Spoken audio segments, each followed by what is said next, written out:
Claude Garamond, designer, engraver, publisher, and punch cutter.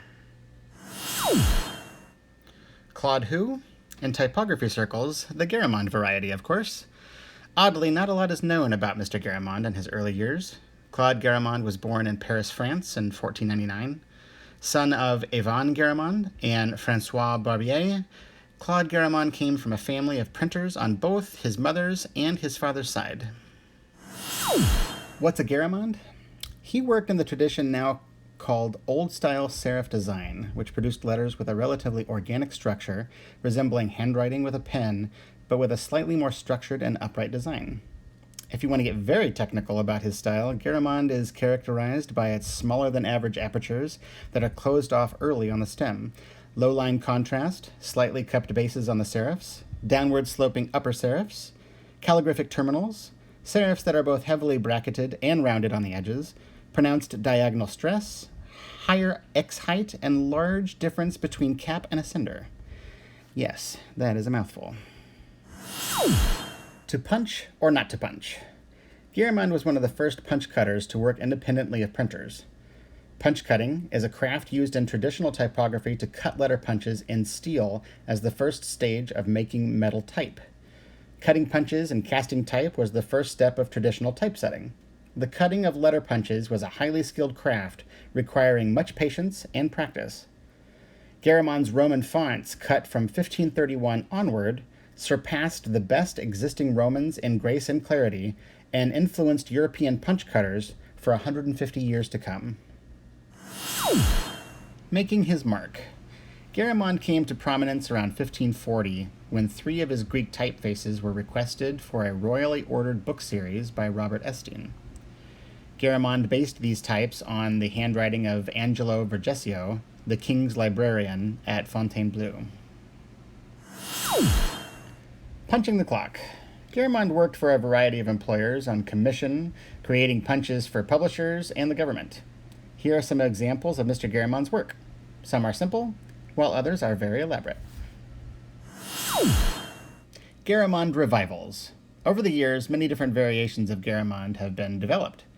French printer Jean Genon made a new version of Garamond in 1620. Morris Fuller and Thomas Maitland introduced a new version in 1919 called the third version of Garamond. And John Stand designed a version called RRC Garamond, which included an increase in the X height and a wide range of weights from light to ultra bold in 1977. And finally, in 1989, Adobe Systems Incorporated introduced Adobe Garamond Pro, a new font software package. So over the years, there's been a lot of different varieties of the Garamond sort. Death of a typographer. Unfortunately, not a lot is known about his death, much like his early years. He died in abject poverty, even though he was a very successful typographer and very well respected in the field.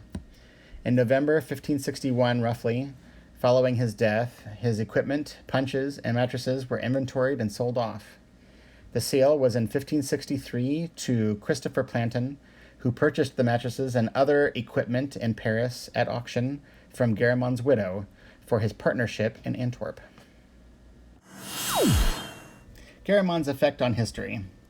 Garamond is most famous for his profession as one of the first professional typographers. Garamond's most significant contribution was in creating letters that could be considered as independent units. He broke away from the notion that type should be merely an adaptation of the handwritten script. Garamond is one of the go-to fonts for a look of elegance and professionalism.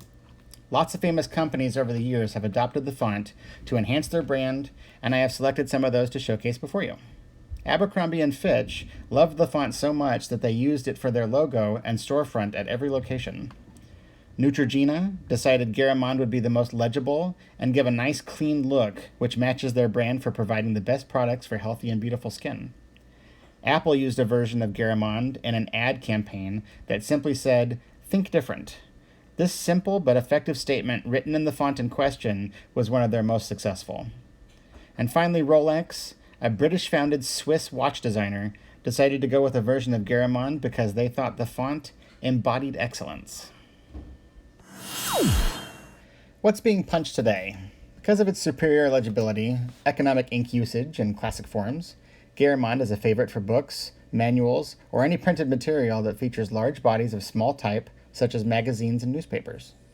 You may have noticed, if you're an avid reader, that several well-known book series have adopted the Garamond font. It has been used in all American editions of J.K. Rowling's Harry Potter books. The Hunger Games trilogy by Suzanne Collins used Garamond in 2008. The Shiver trilogy by Maggie Stiefvater in 2009. It has also been used in numerous Dr. Seuss picture books. For a font that was developed in the 16th century, it has continued to remain at the top of the font pyramid and still rivals popular fonts like New Times Roman and even Arial. So if you're looking for a font that says I'm fancy and important and deserves your attention, Garamond is the way to go if you're designing anything that you intend to print. Hashtag nice try Garamond. Hashtag choose another font. Well, like many old serif style typefaces, Garamond does not hold up well on computer screens and mobile devices, with the possible exception of e-ink devices like Kindle, making it a poor choice for the screen in smaller font sizes. This drawback is exacerbated by Garamond's low line contrast.